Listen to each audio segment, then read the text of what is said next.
إن الحمد لله نحمده ونستعينه ونستغفره ونعوذ بالله من شرور أنفسنا ومن سيئات أعمالنا من يهده الله فلا مضل له ومن يضلل فلا هادي له وأشهد أن لا إله إلا الله وحده لا شريك له وأشهد أن محمدا عبده ورسوله صلى الله عليه وعلى آله وصحبه وسلم تسليما كثيرا أما بعد.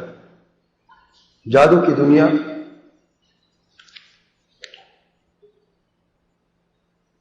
کے متعلق بات کر رہے تھے پچھلے درس میں، اور مقدمے کے طور پر چند باتوں کا بیان کیا تھا. آج کے درس میں جادو کی تعریف اور جادو کی تاریخ اور جادو کی بعض قسموں کا بیان کرتے ہیں. جادو کی تعریف. جادو کی تعریف دو قسم سے کی جاتی ہے، ایک ہے عام معنی اور ایک ہے خاص معنی.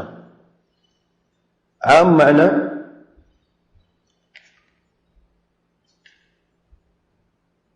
کسی چیز کا اثر خفیہ، غیر محسوس اور غیر معروف طریقے سے ہونا. کسی چیز کا اثر دوسری چیز پر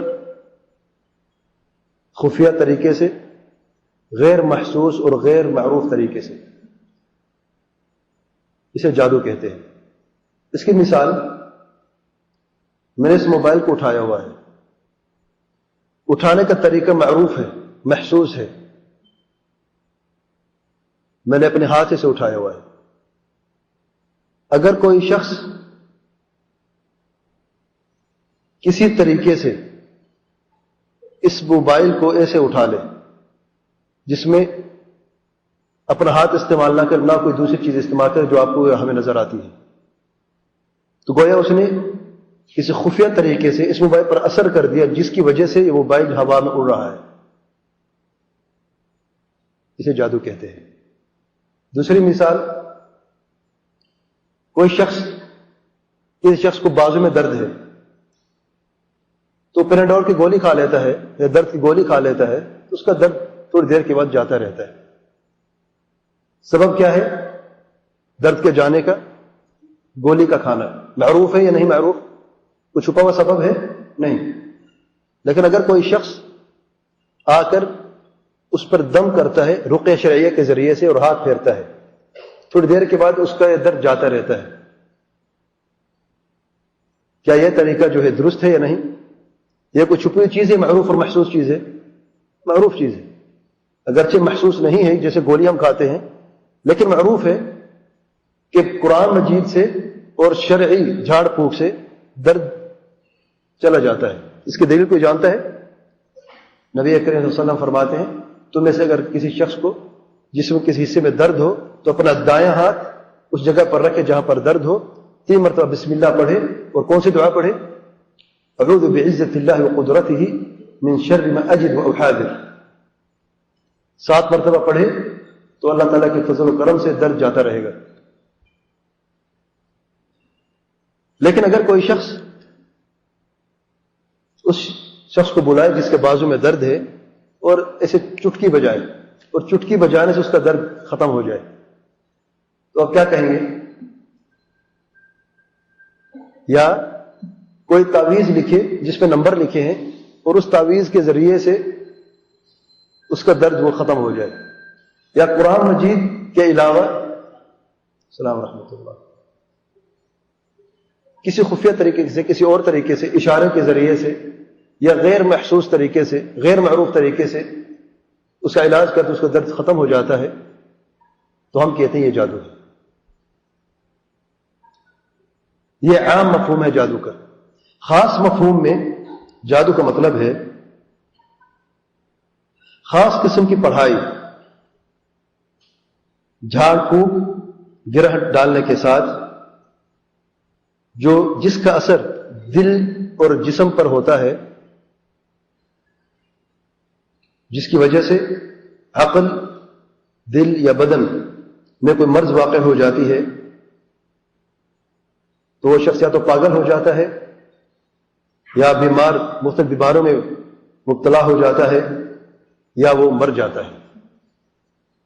خاص قسم کی پڑھائی جس میں جھاڑ پھونک گرہ لگانا استعمال ہوتا ہے، جس کا اثر دل پر بھی ہوتا ہے، بدن پر بھی ہوتا ہے، اور اس اثر کی وجہ سے جس پر جادو کیا گیا ہے اس کو بیماری بھی لاحق ہو سکتی ہے بدن کی، یا عقل کی بیماری سے وہ پاگل بھی ہو سکتا ہے، یا وہ مر بھی سکتا ہے۔ یہ جادو کی تعریف ہے۔ اور اس کی مثال میاں اور بیوی میں جھگڑا، اس کی دو قسمیں، ایک تو محسوس قسم ہے کہ بیوی نافرمان ہے، ہر چھوٹی بات پر غصہ کر جاتی ہے اور جھگڑا کر دیتی ہے، کہ سبب موجود ہے اور سبب کی وجہ سے جھگڑا ہوتا ہے۔ دوسری قسم بغیر کسی سبب کے، بغیر کسی وجہ کے اچانک طبیعت پلٹ جاتی ہے اور جھگڑا بہت شدید ہوتا ہے، طلاق کی نوبت تک آ جاتی ہے۔ یہاں پر سبب کوئی معروف نہیں ہے، اچانک طبیعت کا بگڑ جانا اور ایک خفیہ طریقے سے حالت کا تبدیل ہو جانا، یہ بھی جادو میں شمار ہوگا۔ تفصیل میں آگے بیان کروں گا انشاءاللہ۔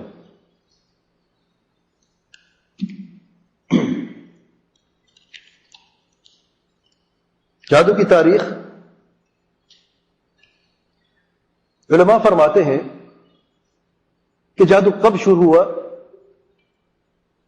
یہ نہیں جانتے، لیکن یہ ضرور جانتے ہیں کہ نوح علیہ الصلوۃ والسلام سے پہلے بھی جادو موجود تھا۔ نوح علیہ الصلوۃ والسلام سے پہلے جادو موجود تھا۔ اس کی دلیل میں کہ نوح علیہ الصلوۃ والسلام کی قوم نے کیا کہا؟ تم جادوگر ہو، ساحر کہا نوح علیہ الصلوۃ والسلام کو، جس سے معلوم یہ ہوتا ہے کہ جادو پہلے سے بھی موجود تھا۔ اور جتنے بھی انبیاء رسول علیہ السلام گزرے ہیں نوح علیہ السلام کے بعد، سب پر تہمتیں لگائی گئی جادو کی، کیونکہ نبی جب اللہ تعالی کی طرف سے وحی کا پیغام لے کے آتا ہے اور اپنی امت کو حق بات سمجھانے کی کوشش کرتا ہے، شرک سے منع کرتا ہے، بدکاریوں سے روکتا ہے، تو یہ معروف اور مسلم بات ہے کہ لوگ دو حصوں میں تقسیم ہو جاتے ہیں۔ ایک وہ لوگ جو حق کی بات کو سمجھتے ہیں اور اس رسول کی پیروی کرنا شروع کر دیتے ہیں، اور دوسرا گروہ جو ہے اس کی مخالفت شروع کر دیتا ہے اور یہ سمجھتا ہے کہ ہم حق پہ ہیں وہ باطل پہ ہیں۔ تو اسی وجہ سے ایک ہی گھر میں باپ بیٹے سے جدا ہوا، بیوی خاوند سے جدا ہوئی اور بھائی بھائی سے جدا ہوا۔ تو ان نافرمانوں نے یہ کہا نعوذ باللہ کہ جو رسول ہے یہ جادوگر ہے۔ جادوگر کیوں ہے؟ کیونکہ اس نے تفرقہ پیدا کر لیا اپنے اثر سے، اس کا ایسا اثر پڑا ہے کہ پیاروں کو آپس میں جدا کر دیا، الگ الگ کر دیا۔ تو یعنی یہ بات لوگوں میں موجود تھی پہلے سے کہ جادو کے اثر سے نفرتیں پیدا ہو جاتی ہیں اور پیاروں کو آپس میں الگ الگ اور جدا کیا جا سکتا ہے۔ پھر آہستہ سے جادو بڑھتا گیا، اور ابراہیم علیہ الصلوۃ والسلام کے زمانے میں جادو کی نوعیت وہ نہیں تھی جو اس سے پہلے تھے، اور بابلین کے جو جادوگر تھے بابل کے علاقے کے، بہت مشہور ہوئے عراق میں۔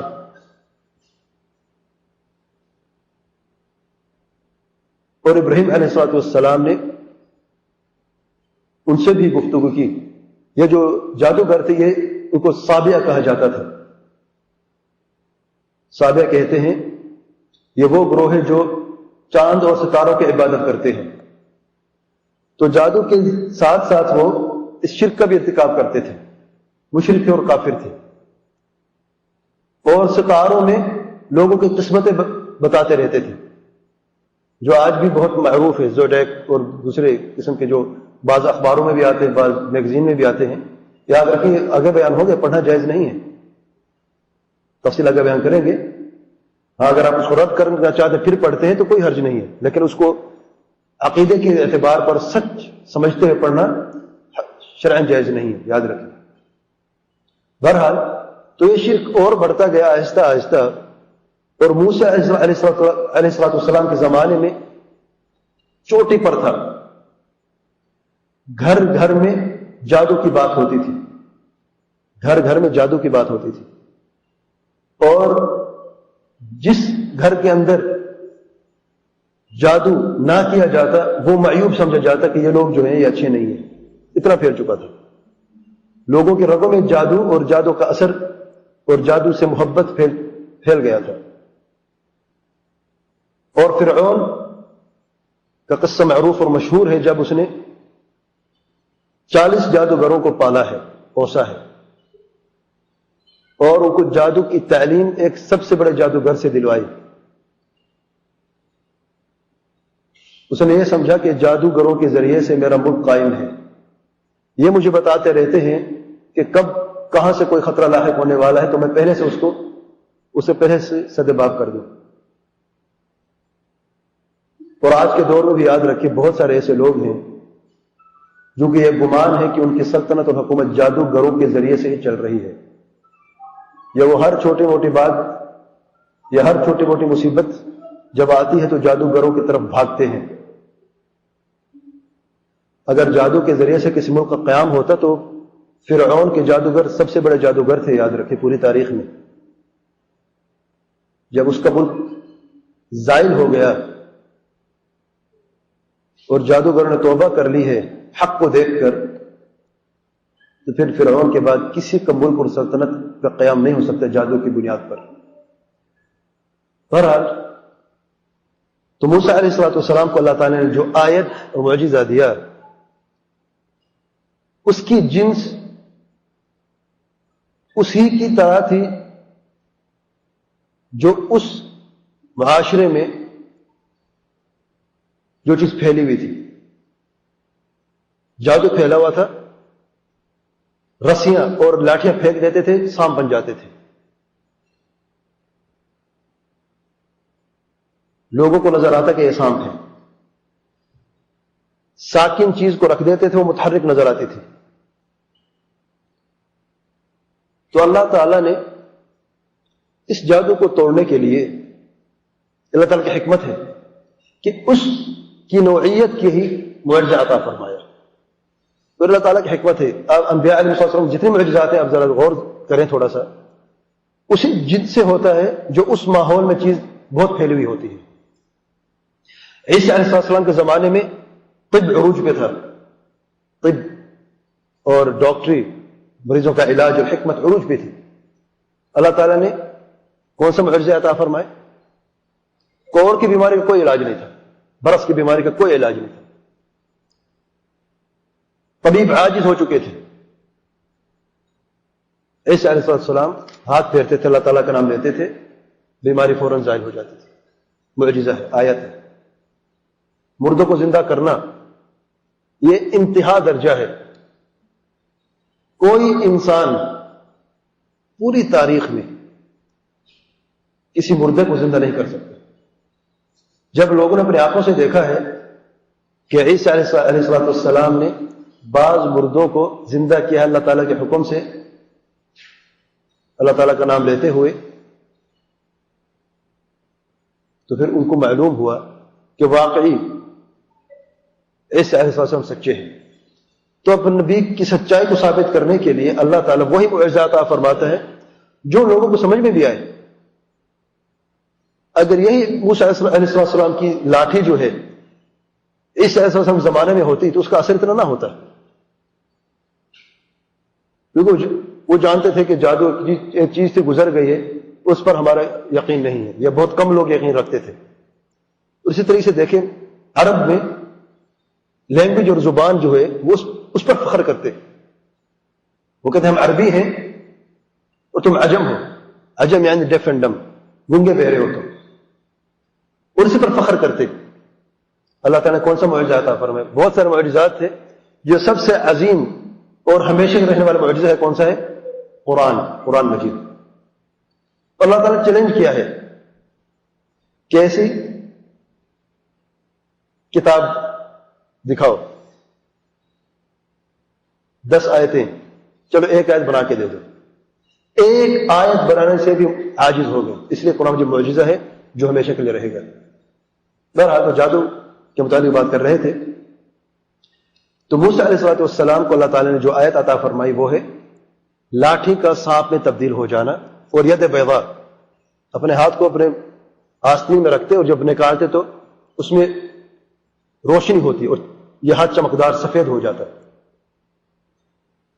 اب اس میں دیکھا جائے، اب ایک لاٹھی ہے، لکڑی ہے، اس کو پھینکتے ہی وہ سانپ بن جائے. کس سبب سے سانپ بنی؟ سبب تو خفیہ ہے.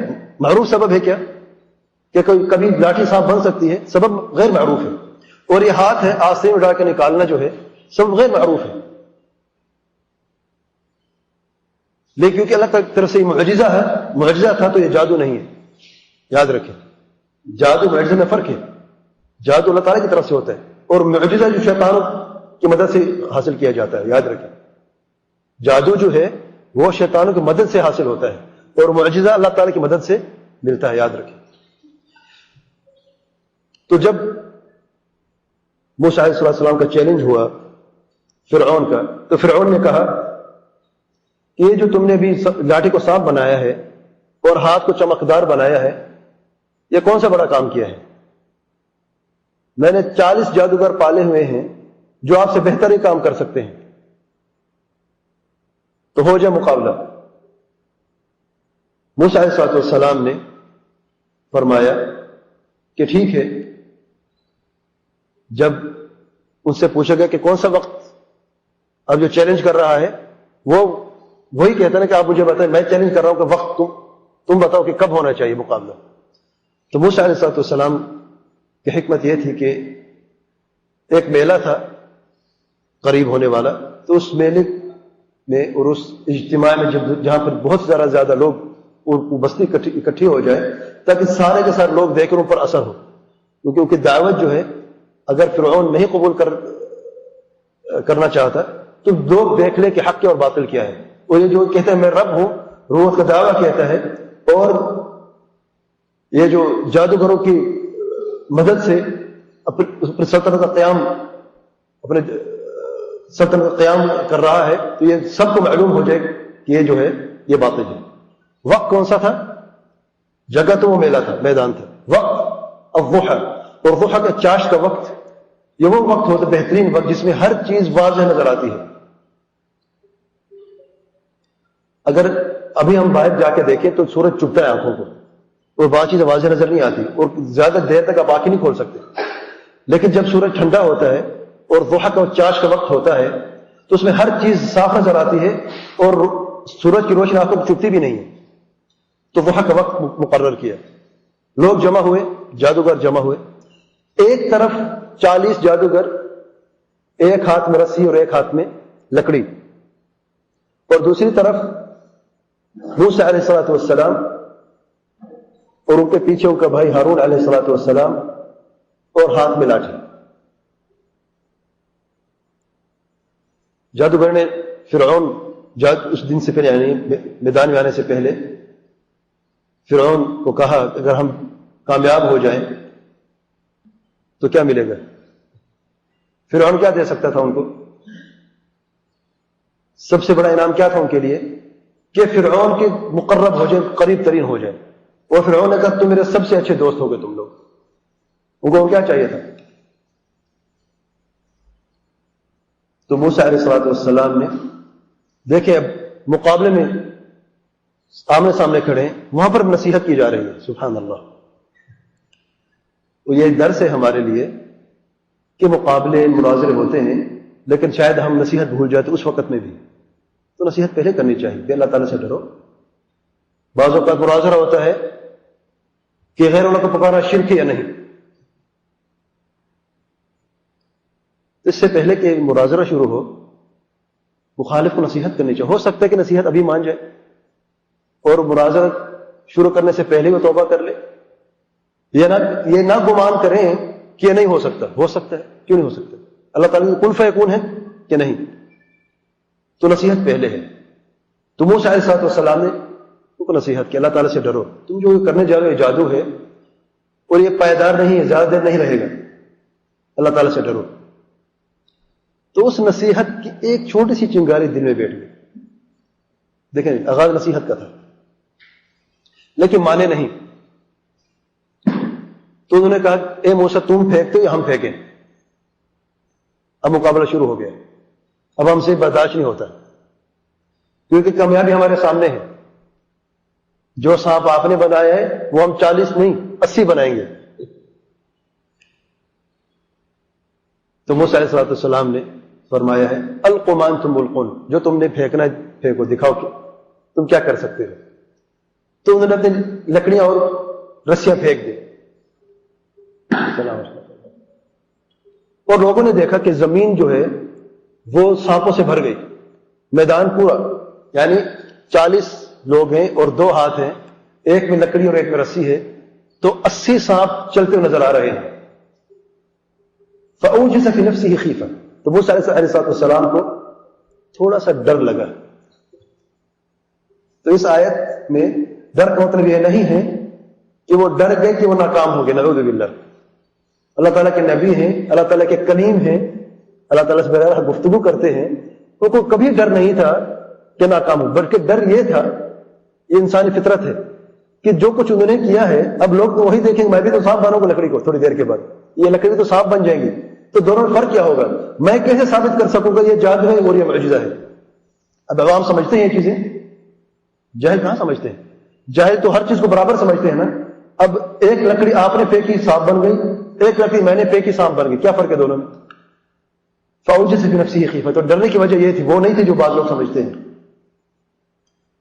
اللہ تعالیٰ نے فرمایا اے موسیٰ پھینک دو اسے. کیا ہوتا ہے وہ تمہارے بس کی بات نہیں ہے، وہ میں جانوں اور یہ لکڑی جانے. تم نے صرف وہ کرنا جو میرا حکم ہے، پھینکو اسے. اس لیے بعض لوگ کہتے ہیں کہ انبیاء علم غیب جانتے ہیں. اگر انبیاء علم غیب مطلق جانتے ہوتے تو اللہ تعالیٰ نے کیوں فرمایا قرآن مجید میں فأوجس فی نفسہ خیفہ؟ تو نفس کا تھوڑا سے ڈر گئے. غیب جانتے ہیں کہ یہ اسی سانپ نے ان کو کھا جانا ہے تو کبھی پریشان ہوتے؟ ہرگز نہیں. تو نبی کبھی بھی علم مطلق نہیں جانتا. علم مطلق اللہ تعالیٰ کا حق ہے کہ ہر چیز کو جاننا کہ آگے کیا ہونے والا ہے. یاد رکھیں جو کچھ ہو چکا ہے بعض لوگ جان سکتے ہیں شیطانوں کو کسی ذریعے سے، اگرچہ یہ بھی شرک ہے، لیکن جو علم مطلق ہے وہ اللہ تعالیٰ کا حق ہے. کسی بھی مخلوق کو اللہ تعالیٰ نے حق عطا نہیں فرمایا کہ ہر چیز جانے کیا ہونے والا ہے. پیارے پیغمبر محمد مصطفیٰ صلی اللہ علیہ وسلم کو اللہ تعالیٰ نے یہ حق عطا نہیں کیا. یاد رکھیں کیونکہ آپ وسلم زندگی میں بھی دیکھیں بہت سارے ایسے موقع آتے، قرآن مجید میں بھی ذکر ہے، صحیح حدیث میں بھی ہے کہ پیارے پیغمبر صلی اللہ علیہ وسلم نہیں جانتے تھے. اللہ تعالیٰ نے ان کو بیان کیا ہے، اور جو کچھ اللہ تعالیٰ نے عطا فرمائے، جو علم عطا فرمائے وہی ان کو آتا ہے، اور جو اللہ تعالیٰ نے نہیں ان کو علم عطا کیا تو وہ علم غیب ہی رہا ہے ان کے لیے بھی ہمارے لیے بھی. تو جب لاٹھی پھینکی تو ایک بڑا سانپ اژدہا بن گیا اور ان سانپوں کو کھانا شروع کر دیا. اب جادوگر پریشان ہو گئے کیا ہو رہا ہے.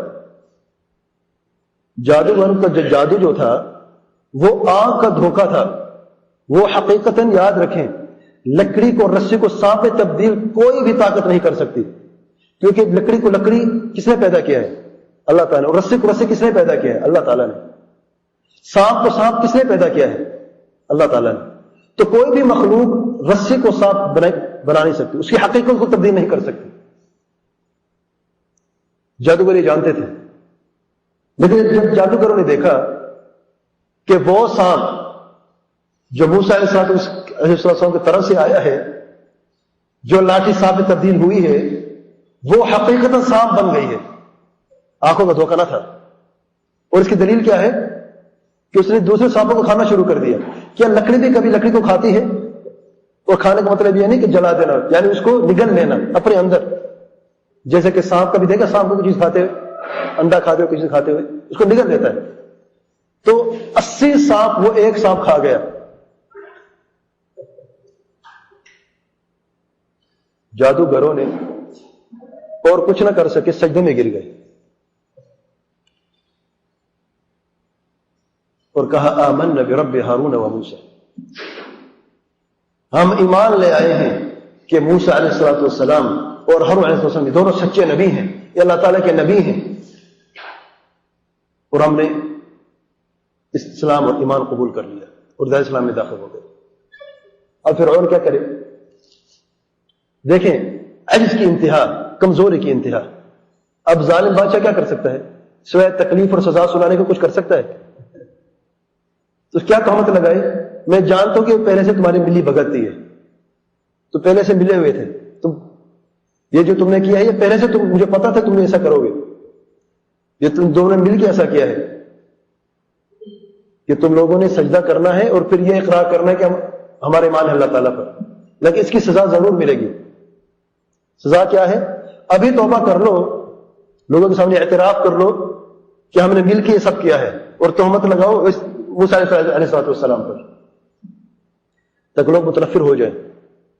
ورنہ تمہارا انجام جانتے کیا ہے؟ تمہیں ٹکڑے ٹکڑے کر کے سولی پہ چڑھا دوں گا. یعنی زندگی میں دائیں ہاتھ کاٹنا، پھر بایاں پاؤں کاٹنا، پھر بایاں ہاتھ کاٹنا، پھر دایاں پاؤں کاٹنا، اس طریقے سے چاروں اطراف یہ کاٹنے ہیں. پھر زندہ اگر زندگی باقی ہے سولی پہ چڑھا دینا جب تک مر نہیں جاتے. اور یہ خوفناک ترین طریقہ ہے مارنے کا. تو نے کہا اے فرعون، جو تم نے کرنا جا کے کرو. ٹکڑے ٹکڑے کرنا منظور ہے، اب کفر کا راستہ اختیار ہرگز نہیں کریں گے. دیکھیں ایمان جب دل میں بستا ہے تو کیسا اس کا اثر ہوتا ہے بدن پہ اور عقل پہ اور زبان پہ. اس میں ٹکڑے ٹکڑے ہوں گے کوئی پرواہ نہیں، سولے پہ چڑھا دوں گا کوئی پرواہ نہیں، مر جاؤ گے بھوکے اور پیاسے، کوے تمہارے دماغ کھا جائیں گے، تمہارے بوٹیاں نوچ لیں گے، کوئی پرواہ نہیں. اقضِ ما انت قاضٍ انما تقضي هذه الحیات الدنیا، جو تم نے کرنا کرو، اس دنیا میں سزا دے سکتے ہو. تو یہ دنیا کس کے لیے باقی رہی ہے جو ہمارے لیے کچھ باقی رہے گی؟ ہم بھی چھوڑ کے جا رہے ہیں، تم بھی چھوڑ کے جاؤ گے کل. خالیت ہم بھی جا رہے ہیں، خالیت تم بھی جاؤ گے. لیکن ڈر ہے ہمارے اس دن کا، ہمیں ڈر ہے اس دن کا جس میں حساب ہمیں دینا پڑے گا اللہ تعالیٰ کو. کیا منہ دے کے جائیں گے اللہ تعالیٰ کے سامنے؟ اتنی بڑی آیت اور معجزہ دیکھ کر بھی ایمان قبول نہیں کیا. یعنی میسج تھا فرعون کہ ابھی وقت، تم بھی توبہ کر لو. بہرحال فرعون نے سزا سنا دی، ان کے ٹکڑے ٹکڑے کر دیے گئے لوگوں کے سامنے اور سورے پہ چڑھا دیے گئے، وہاں پر مر گئے. علماء فرماتے ہیں پوری تاریخ میں یہ واحد قصہ ہے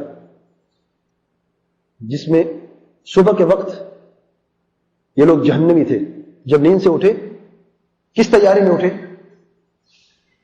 کہ اللہ تعالیٰ ایک نبی کا مقابلہ کرنا ہے اور جادو کے ذریعے سے مقابلہ کرنا ہے. کفر کی انتہا. ایک تو نبی کو جھٹلانا ہے، پھر اس کا مقابلہ بھی کرنا ہے اس کو جھوٹا ثابت کرنے کے لیے، اور دونوں میں فرق ہے. تو کفر کی انتہا. صبح کے وقت کافر تھے، جہنم کے حقدار تھے، شام میں جنت کی نہروں میں تیر رہے تھے. یہی لوگ اللہ تعالیٰ ایسے توبہ قبول فرمائی کہ یہاں سے ان کی جان نکلی، وہاں جنت کی نہروں میں تیر رہے تھے. یہ سچی توبہ کی نشانی ہے کہ جان چلی جاتی ہے چلی جائے، واپسی نہیں ہے. پھر یہ جادو اور بڑھتا گیا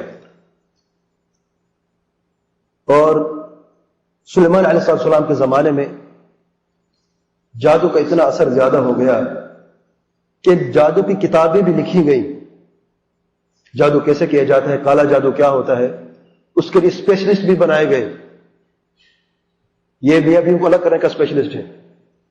یہ جادو کرتا ہے، اس سے بیٹے اولاد آتی ہے، اسپیشلسٹ ہے.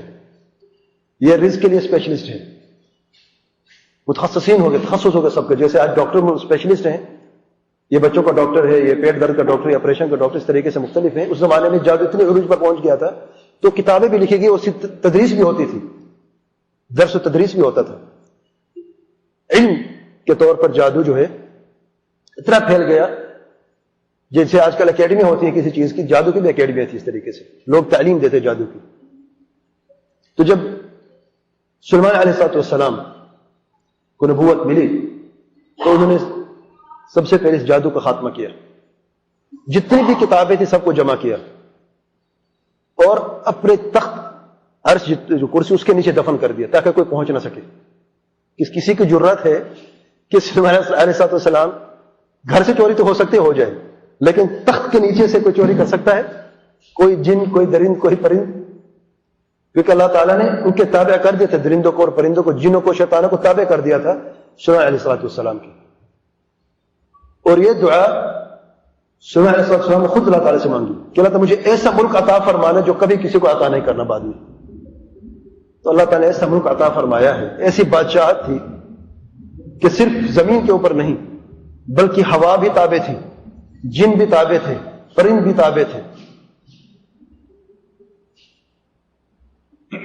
اور اتنی اللہ تعالیٰ نے طاقت عطا فرمائی، معجزہ تھا کہ درندوں سے، پرندوں سے بات کرتے تھے، چیونٹوں سے بات کرتے تھے سلیمان علیہ السلام. یہ سارے کے سارے چیزیں جو یاد رکھیں، یہ دیکھنے والے کے لیے مخفی چیزیں ہیں. یہ کون سے سبب ہیں جس سے بات ہوتی ہے؟ تو یہودی نے کیا کہا؟ یہودی نے کہا کہ سلیمان جادوگر تھا، سب سے بڑا جادوگر سلیمان ہے، نعوذ باللہ.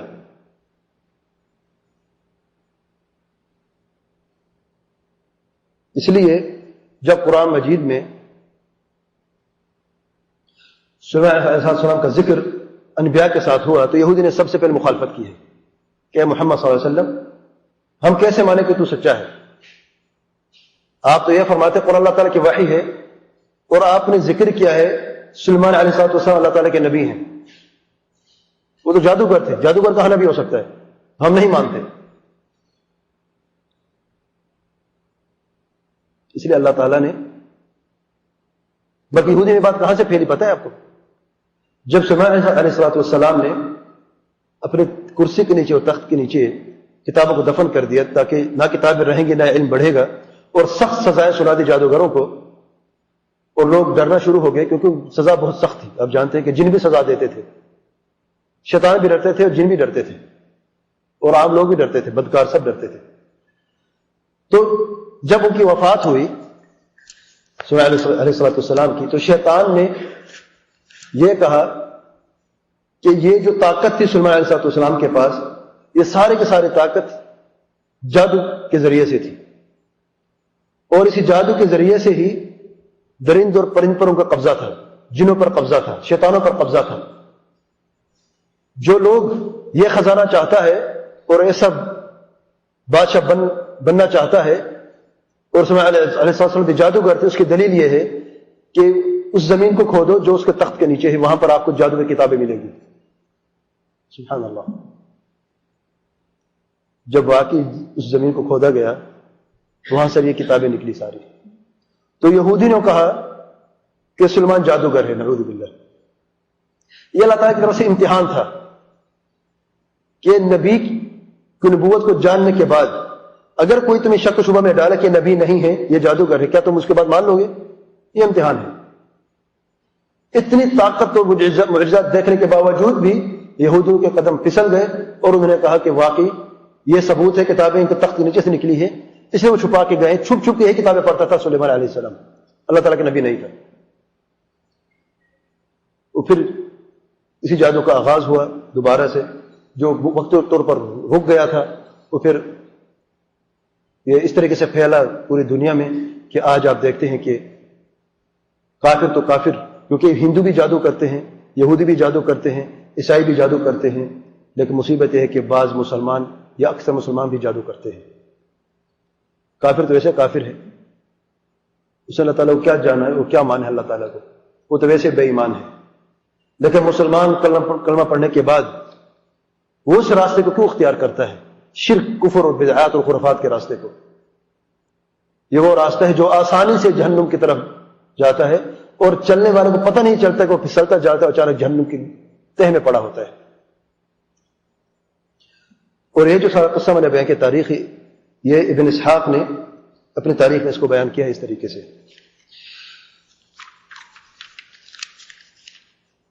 جادو کی قسمیں 10-12 کے قریب ہیں. وقت کتنا ہے ہمارے پاس؟ ابھی وقت ہے. جادو کی قسمیں بیان کرنے سے پہلے چند بنیادی باتیں سمجھیں، کیونکہ اس میں جب قسم بیان کروں گا تو بعض قسموں میں سائنس اینڈ سمپٹمز، یعنی جو علامات ہیں، بعض علامات بھی میں بیان کروں گا. تو چند بنیادی باتیں جان لیں تاکہ بعض لوگ وسوسے میں نہ پڑ جائیں. بعض لوگ وسوسے میں پڑ جاتے ہیں کہ یہ تو ہمارے اندر بھی ہے، ہم پر کسی نے جادو کیا ہے. اسی چند بنیادی باتیں سمجھ لیں اچھے طریقے سے. نمبر 1، مکمل میڈیکل چیک اپ کرنے کے بعد اگر میڈیکل رپورٹ ساری کی ساری نارمل ہے اور ساری کی ساری درست اور صحیح ہیں، کسی میں کوئی خلل نہیں ہے، تب انسان سوچ سکتا ہے کہ جو علامات میرے اندر ہیں بیماری کی، اس کی وجہ جادو یا بد نظر ہو سکتا ہے۔ نمبر 2، جو نشانی میں بیان کروں گا جادو کے لیے، ضروری نہیں کہ ساری کی ساری نشانیاں ہر انسان کے اندر پائی جائیں جس پر جادو کا اثر ہے، بعض ہو سکتی ہیں، بعض نہیں ہو سکتی۔ نمبر 3، بعض لوگ یہ سمجھتے ہیں کہ یہ علامات ہمارے اندر بھی موجود ہیں، تو کسی نے ہم پر جادو کر دیا ہے۔ یاد رکھیں، جادو کی علامات معروف ہوتی ہیں، اور بغیر سبب کے، بغیر بیماری کے اگر کوئی علامات موجود ہیں تو جو رقیہ شرعیہ کرتے ہیں ان کے پاس طریقہ ہوتا ہے یہ جاننے کے لیے اس میں جادو ہے یا نہیں، وہ طریقہ بیان کریں گے علاج میں انشاءاللہ۔ کیسے پتہ چلتا ہے کہ جادو ہے یا نہیں اس کے اوپر؟ تو ہر انسان وسوسے میں نہ پڑ جائے کہ میرے اندر جادو ہے۔ خاص طور پر ہماری خواتین بہنیں ہر چیز سے ڈر جاتی ہیں اور پریشان ہو جاتی ہیں، کوئی گھر میں جھگڑا ہے، کوئی تکلیف ہے، کوئی بچہ بیمار ہے، تو ذہن سب سے پہلے جادو کی طرف نہیں جانا چاہیے۔ یاد رکھیں، یہ الگ بات ہے کہ رقیہ شرعیہ کہ قرآن مجید سے علاج کرنا مطلوب ہے، اچھی بات ہے، اگرچہ عام بیماری بھی ہو، بخار ہے، سر درد ہے، گلے میں انفیکشن ہو گیا ہے یا پیٹ میں درد ہے، کوئی اور بیماری ہے، اس میں بھی آپ قرآن مجید سے علاج کر سکتے ہیں، بلکہ مطلوب ہے اور اچھی بات ہے، کہ قرآن مجید شفا ہے۔ لیکن اس کے ساتھ ساتھ یہ بھی سنت ہے اور سبب ہے کہ آپ ڈاکٹر کے پاس جا کے علاج کریں۔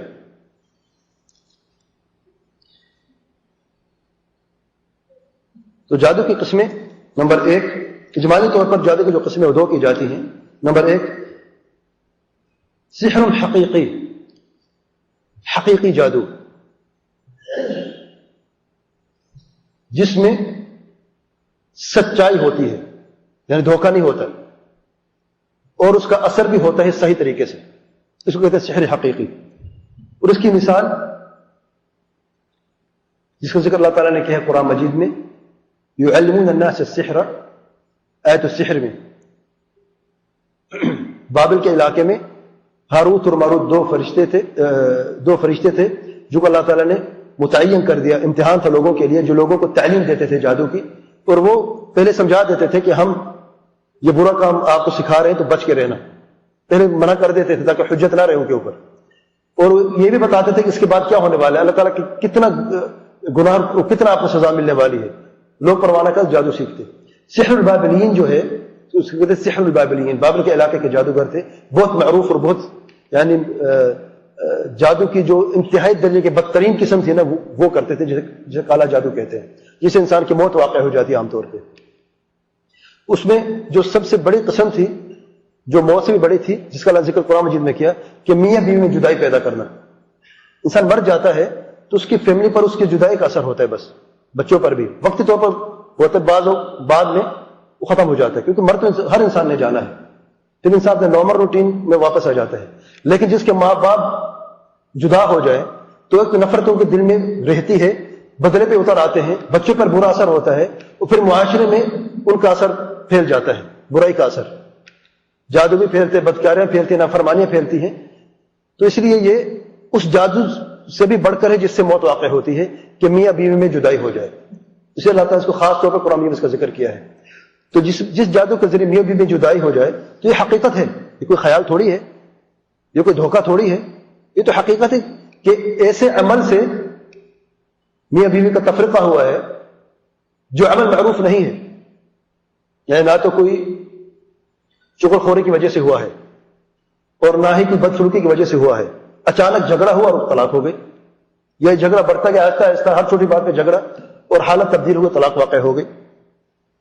دوسری قسم ہے سحر تخیلی، جس میں دھوکہ دیا جاتا ہے، آنکھوں کا دھوکہ اور حقیقت نہیں ہوتا، جیسا کہ فرعون کے جادو گروں کا قصہ میں نے بیان کیا، یہ حقیقت نہیں تھا، یعنی رسیاں ہی تھیں، دیکھنے والے کو صاف نظر آ رہی تھی، بلکہ اس کا اثر اللہ تعالیٰ کے نبی موسیٰ علیہ السلام پر بھی ہوا۔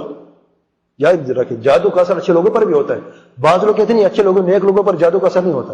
اگر اللہ تعالیٰ کے انبیاء پر جادو کا اثر ہو سکتا ہے تو پھر انبیاء کے بعد وہ کون سا نیک انسان ہے جس پر جادو کا اثر نہیں ہو سکتا؟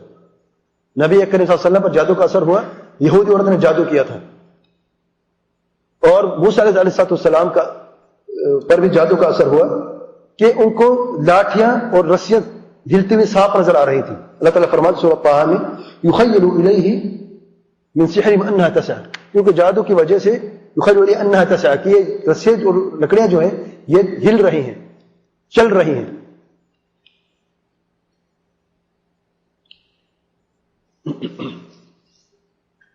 اور جو سحر حقیقی ہے اس کی آگے دو قسمیں ہیں. یہ میں اجمالی طور پر تفصیل آگے بیان کروں گا. میں اس کی دو قسمیں، ایک ہے سحر الصرف، صرف، دوسرا ہے حق.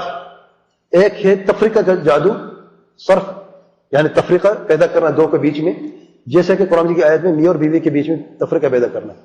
اور دوسرا ہے اکثروں کو اس سے غافل ہیں، تفریقہ جادو کو سب لوگ جانتے ہیں. دوسرا محبت کا جادو ہے، عطف یعنی محبت پیدا کرنا. کسی کے دل میں محبت پیدا کرنا جادو کے ذریعے سے بھی جادو ہے، یاد رکھیں. بعض لوگ کسی جگہ پر رشتہ طلب کرتے ہیں اپنے بیٹے کا رشتہ، وہ لوگ بیٹے دینے سے انکار کر دیتے ہیں. تو یہ نہیں کہتے کہ اگر اسے بہتری ہوتی تو رشتہ ہو جاتا. تو تقدیر، اس لیے پچھلے درس میں تقدیر کے درس میں نے بیان کیا کہ اکثر لوگ تقدیر کے معاملے میں بہت غلطیاں کرتے ہیں.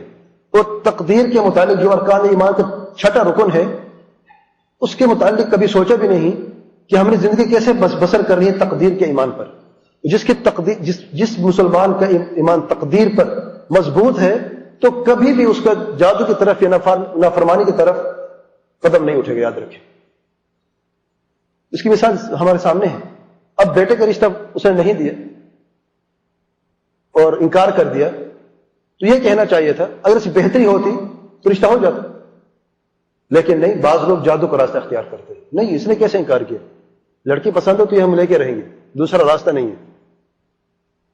یہ جو راستہ اختیار کیا گیا جادو کا، یہ باطل ہے. جادو کیا کرتے ہیں کہ اس کے ماں باپ میں محبت پیدا ہو جائے ہمارے بیٹے سے، یا ہم سے محبت پیدا ہو جائے، یا لڑکی جو ہے اس میں محبت پیدا ہو جائے لڑکے سے، اور وہ یہ سمجھتے کہ ہم دو لوگوں کو جوڑ رہے ہیں، ملاپ کر رہے ہیں. یہ جائز ہے.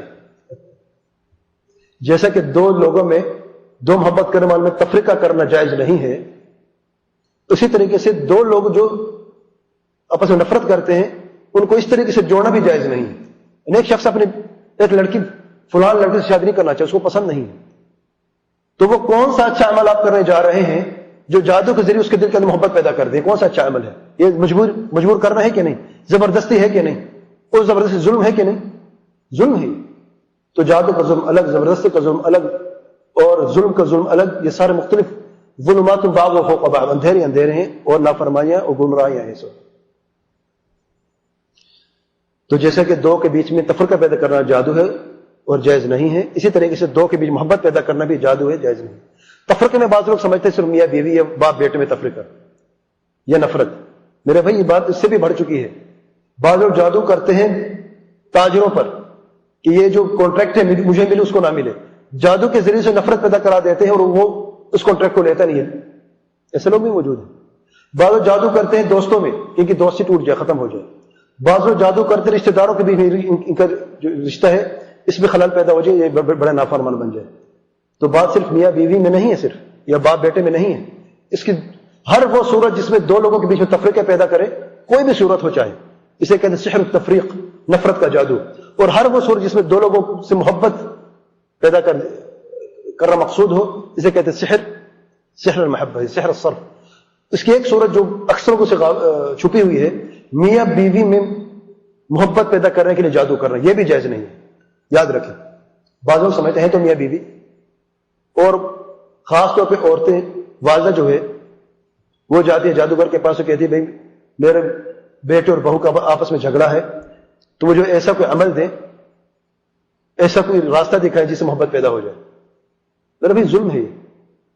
وہ نہیں زندگی بسر، آپ کا بیٹے کو پسند نہیں ہے، طلاق دینا چاہتا ہے، اس کی مرضی ہے. اس کو نصیحت کرنا جائز ہے، پیار سے سمجھانا جائز ہے، شرعی طریقے موجود ہیں. اگر اللہ تعالیٰ سے ڈرتا ہے وہ تو رک جائے گا. اگر عورت کی غلطی کو طلاق دینا چاہتا ہے تو وہ بے گناہ ہے، دے سکتا ہے، اس میں کوئی حرج نہیں.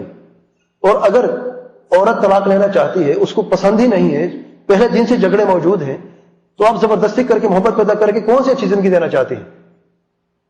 یہ بھی جائز نہیں، شرعی یاد رکھیں، یہ بھی جادو کی قسم ہے اور سب گناہ میں برابر ہیں۔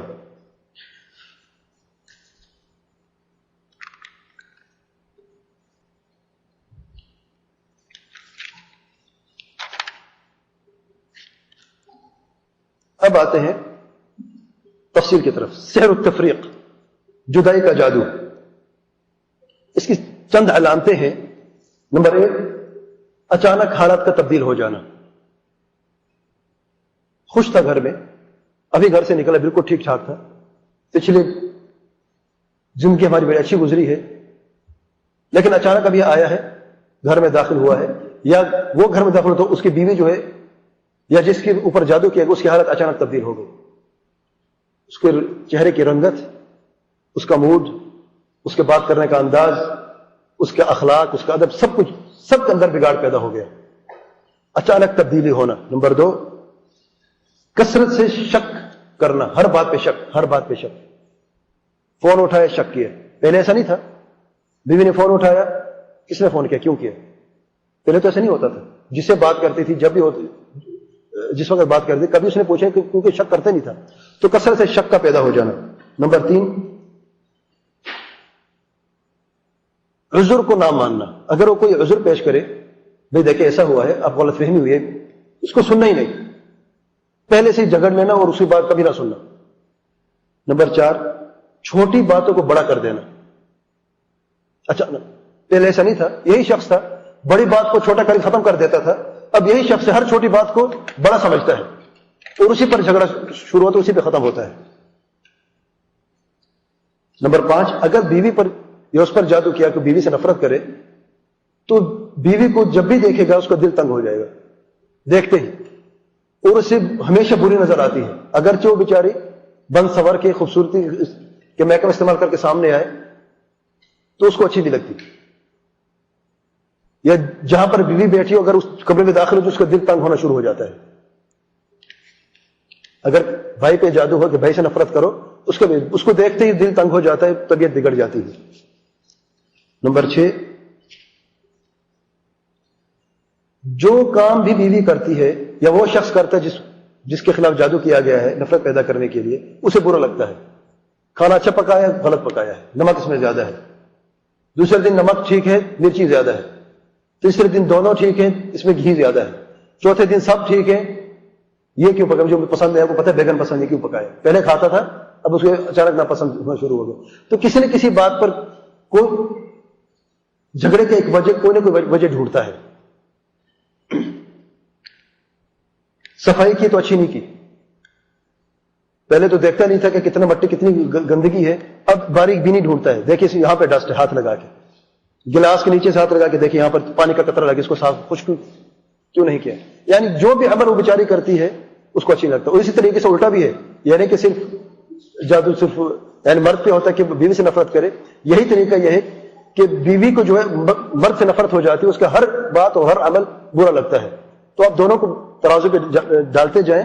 اب ہر مثال بیان کرو تو وقت ضائع ہو جائے گا، آپ خود سمجھدار ہیں، آپ سمجھ سکتے ہیں کہ جس پر اثر ہوا ہے جادو کا، جس کے خلاف جادو کیا گیا نفرت کا، تو اس کا اثر ایسا ہوتا ہے کہ اس کے ہر عمل، ہر بات بری لگتی ہے۔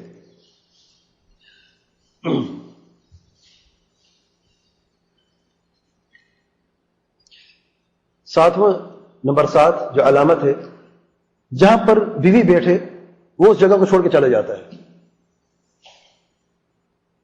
اور بار بار ایسا ہو، اس کو دل تنگ ہو جائے، بیٹھ نہیں سکتا وہ، اور پہلے ایسا نہیں ہوتا تھا۔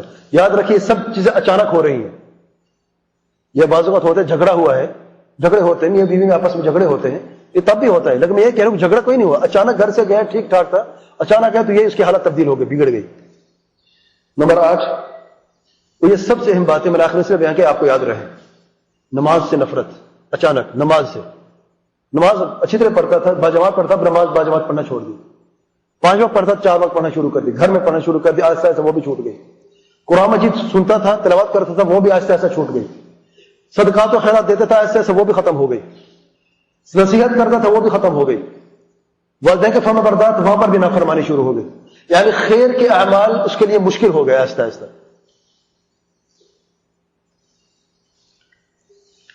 نمبر 2، محبت کا جادو، کسی محبت پیدا ہو جائے. محبت کے جادو کو، اس کی دلیل کیا ہے کہ محبت کا جادو بھی جادو ہوتا ہے؟ بعض لوگ کہتے ہیں یہ تو اچھا عمل ہے، بھئی دو لوگوں میں جن میں نفرت پیدا ہو گئے، اگر اس میں ہم محبت پیدا کر دیں تو یہ کیوں جادو ہے؟ دیکھیں، محبت پیدا کرنے کے شرعی طریقے ہیں، نصیحت ہے، پیار ہے، قرآن مجید کی آیتیں سنائے، آپ ان کو حدیث سنائے، کچھ چند قصے بیان کریں، یہ الگ بات ہے. لیکن جادو کے ذریعے سے ان میں محبت پیدا کرنا شرعاً جائز نہیں، حرام ہے. اور اسی متعلق پیارے پیغمبر صلی اللہ علیہ وسلم فرماتے ہیں ان الرقى والتوام والتیولہ شرک، کہ جھاڑ پھونک، تویز لٹکانا اور تیولہ شرک ہے. تیولہ کیا ہے؟ تیولہ یہ وہ جادو، وہ عمل ہے جس میں میاں اور بیوی کے بیچ میں محبت پیدا کیا جاتا ہے، اسے تیولہ کہتے ہیں عربی میں. سمجھ آئی کہ نہیں؟ تیولہ یہ وہ عمل ہے جس کے ذریعے سے میاں بیوی میں محبت پیدا کیا جاتا ہے. تو پیارے پیغمبر صلی اللہ علیہ وسلم فرماتے ہیں یہ شرک ہے. یہ احمد اسے روایت کیا ہے، علامہ البانی نے صحیح فرمایا اس حدیث کو. عام طور پہ اس کا جو طریقہ ہے کیسے کیا جاتا ہے کہ عام طور پہ جادوگر جو ہے وہ حیض کے خون کو استعمال کرتا ہے، عورت کے حیض کے خون کو استعمال کرتا ہے جادو میں، پھر اس پہ عمل کرتا ہے اور پھر کوئی طلاسم اور جھاڑ پھونک کرتا ہے اس کے اوپر. قرآن مجید کی آیتیں الٹی پڑھنا، یا اور پھر قرآن مجید کی آیتیں کو اس حیض کے خون سے لکھنا، نعوذ باللہ.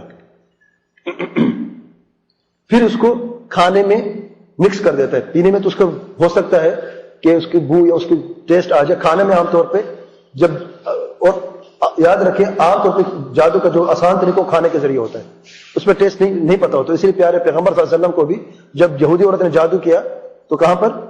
کھانے کے ذریعے گوشت کے اندر اس جادو کو چھپا دیا تھا، جس کا اثر یعنی ٹیسٹ اس کا نہ رہے. تو پھر اس کو کھانے میں ملا دیتے ہیں، اس کو کھانا کھلا دیتے ہیں. اگر اس نے کھا لیا ہے اس حصے جس میں جادو تو اس کا اثر شروع ہو جاتا ہے.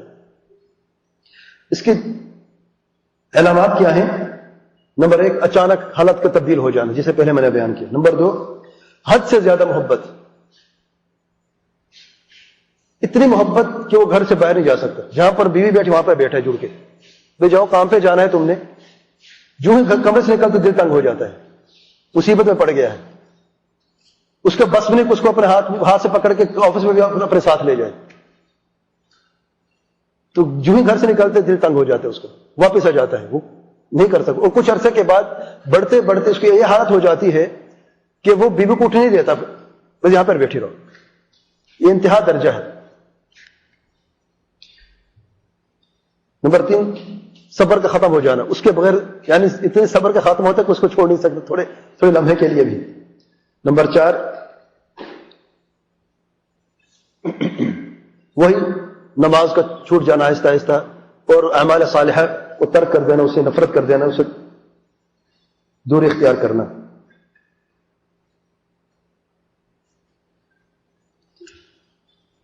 یاد رکھیے جو بات ہو رہی ہے یہ حد سے گزرنے کی بات ہو رہی ہے، ورنہ بیوی سے محبت مقصود ہے، والدین سے محبت مقصود ہے، رشتہ داروں سے محبت مقصود ہے، مسلمان بھائیوں سے محبت کرنا مقصود ہے سب. لیکن ہم یہ بات کریں حد سے زیادہ گزر جانا، اس کی یہ علامتیں ہیں، اور اس سے بڑھ کر بھی علامتیں ہو سکتی ہیں.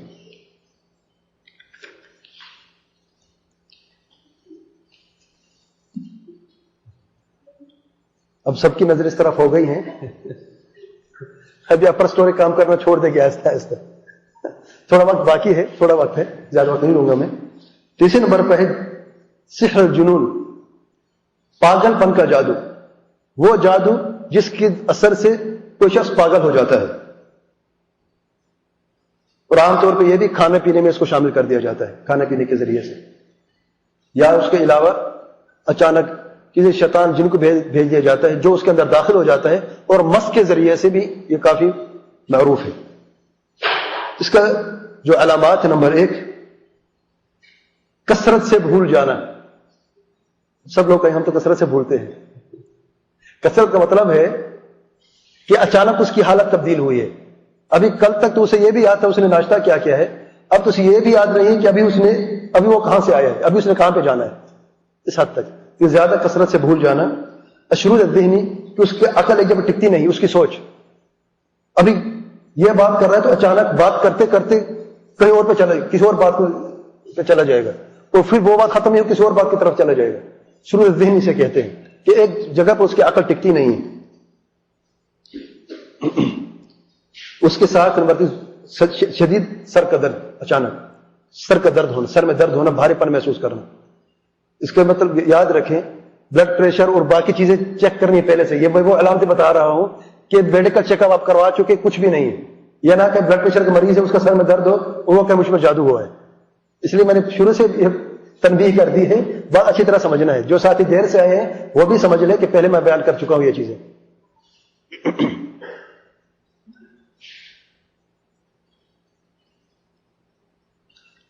شکل و صورت سے بالکل بھیانک، اچانک اس کی حلب بگڑ گیا، کپڑے خراب، اور اس کی کبھی صفائی کا خیال نہیں، مشکل سے چہرہ تو پرمود ہوتا ہے، اس سے بو آتی ہے. یہی شخص تک کل تو نہا دھو کے غسل کر کے کام پہ جاتا تھا اور اپنے بالوں میں کنگھی داڑھی کو بھی سنوار کے جاتا تھا، کپڑے بھی اچھے پہن کے جاتا تھا، خاص خیال رکھتا. ابھی اچانک سے کیا ہو گیا ہے؟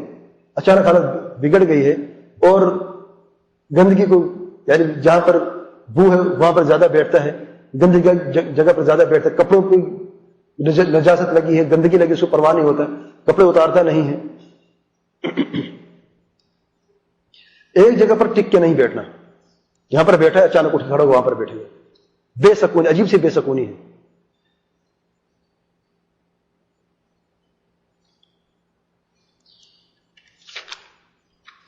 نمبر 4 سحر الخمول، کمزوری، سستی اور کاہلی کا جادو.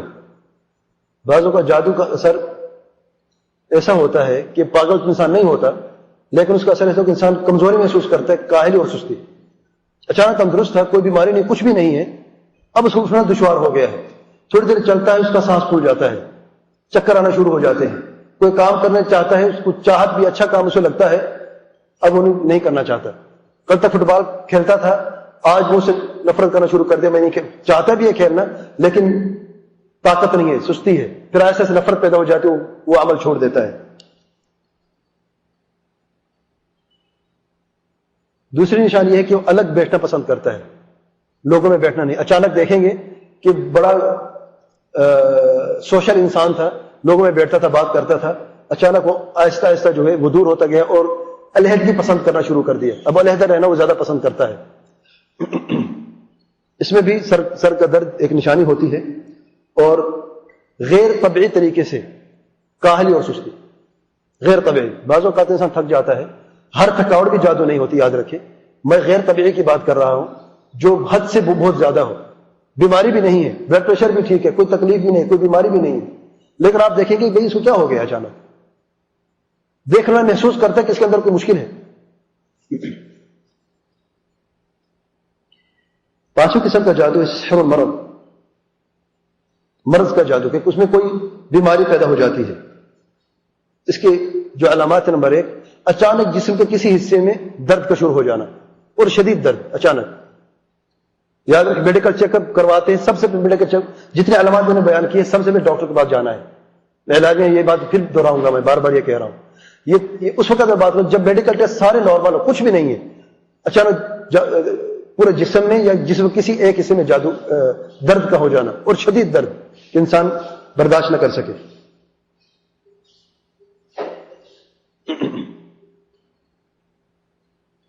اور اتنا ایسا درد کہ ڈاکٹر علاج نہ کر سکے، علاج کے باوجود بھی درد موجود ہے، تھوڑا کم ہوتا ہے پھر مسلسل جاری ہے.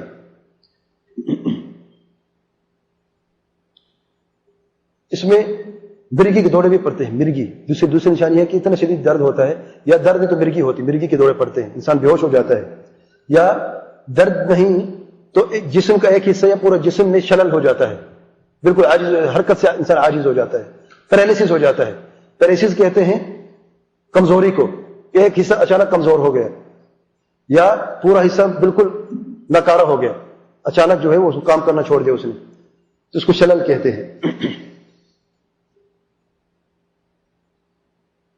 یاد رکھیں، ہم یہ پتہ کیسے لگائیں گے کہ یہ جادو ہے یا یہ بیماری ہے؟ بیماری بھی تو ہوتا ہے، فالج ہو سکتا ہے کہ نہیں ہو سکتا ہے.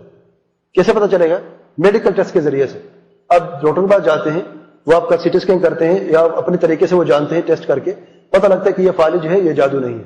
اگر سارے کے سارے ٹیسٹ نارمل ہیں اور ایسے مریض دیکھے ہیں، سب کچھ ٹھیک ہے، پھر بھی اس کا جو ہے جسم کا ایک حصہ یا بعض حصہ کام نہیں کرتے، اور جب رقیہ شرعیہ کرتے ہیں تو اس کی حالت بہتر ہوتی ہے، درد بھی ختم ہوتا ہے اور اس کی حالت بہتر ہوتی ہے، تو رقیہ شرعیہ سے یعنی قرآن مجید کے ذریعے سے جو علاج ہوتا ہے اگر اس سے وہ تندرست ہوتا ہے، اس کو تو یہ تھا کہ یہ جادو تھا اور کوئی دوسری مسئلہ نہیں تھا۔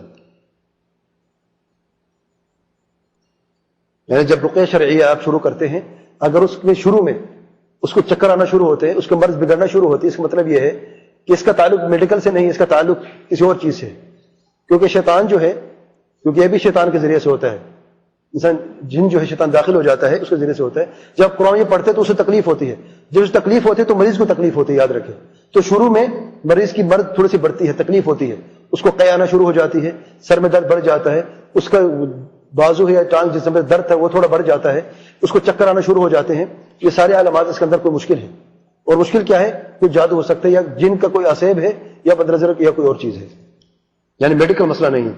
چھٹے نمبر پہ ہے، اور اس میں بھی یاد رکھیں قرآن مجید کی تلاوت اسے اچھی نہیں لگتی، نماز سے دوری، یہ سب علامات یہ سب کے اندر ہے۔ تو اس لیے اگر میں بعض میں بیان نہ کروں تو یہ جاننا کہ یہ سب کے اندر موجود ہے، یہ کہ نماز سے نفرت کرنا، قرآن مجید کی تلاوت سے نفرت کرنا، اور اچھے اعمال سے نفرت کرنا۔ چھٹے نمبر پہ سحر التخیل، وہ میرا خیال وقت ہے، باقی کوئی کتنی ہے؟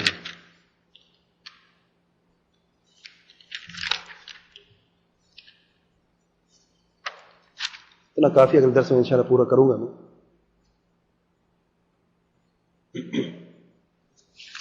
اللہ تعالیٰ سے دعا ہے علم نافع عمل صالح کی توفیق عطا فرمائے، قرآن سنت پر چلنے کی اور سلف صالحین کے روش منہج پر زندگی بسر کرنے کی توفیق عطا فرمائے۔ ہمیں ہماری ضرورت کو سب مسلمانوں کو شرک، بدعات، خرافات اور جادو سے نجات عطا فرمائے۔ سبحان ربک رب العزة عما یصفون وسلام علی المرسلین الحمد للہ رب العالمین، وصلی اللہ وسلم وبارک علی نبینا محمد وعلی آلہ وصحبہ اجمعین۔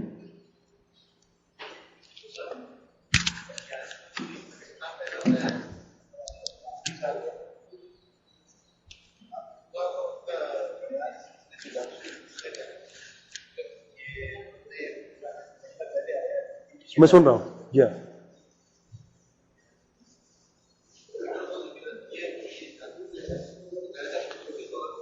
اس کو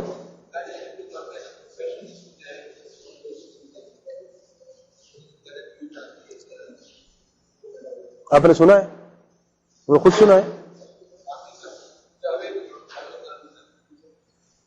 بہرحال بھائی کا یہ سوال ہے کہ بعض لوگوں کے نزدیک جادو ایک علم جسے سیکھنا چاہیے۔ بھائی یہ کہہ رہے کہ جاوید غامدی صاحب نے یہ بات کی ہے۔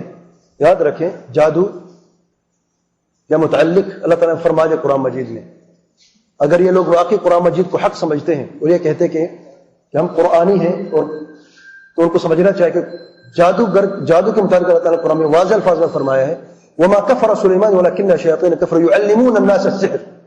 اس سے واضح الفاظ کوئی نہیں ہوں گے کہ کفر سلیمان علیہ السلام نے نہیں کیا، کفر کیا جادوگروں نے، شیطانوں نے۔ کیوں کفر کیا ہے؟ وجہ یعلمون الناس السحر، لوگوں کو جادو کی تعلیم دیتے تھے۔ تو جادو کی تعلیم دینے والا کافر ہے میرے بھائیو، یہ اللہ تعالیٰ کا فرمان ہے، یہ میرا قول نہیں ہے۔ یہ کیسے کوئی مسلمان سوچ سکتا ہے کہ جادو کا علم حاصل کرنا چاہیے؟ سبحان اللہ۔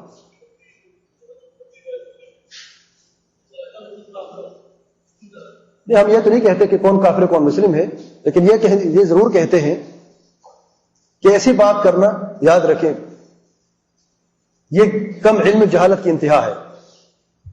میرا نہیں خیال کوئی علم والا انسان ایسی بات کرے گا، خاص طور پہ وہ لوگ جو یہ دعویٰ کرتے ہیں ہم قرآن مجید پر عمل کرتے ہیں۔ کیونکہ میں یہ جانتا ہوں کہ یہ لوگ جو ہیں یہ منکرین حدیث ہیں، حدیث کا انکار کرتے ہیں اور ہمیشہ قرآن ہی کی بات کرتے ہیں۔ تو بھئی قرآن کی بات کیوں نہیں مانتے ہو؟ تو یہ واضح دلیل ہے کہ بات قرآن ماننے، حدیث ماننے نہ ماننے کی نہیں ہے، بات یہ ہے کہ صرف اپنی بات کو ہی ماننا ہے۔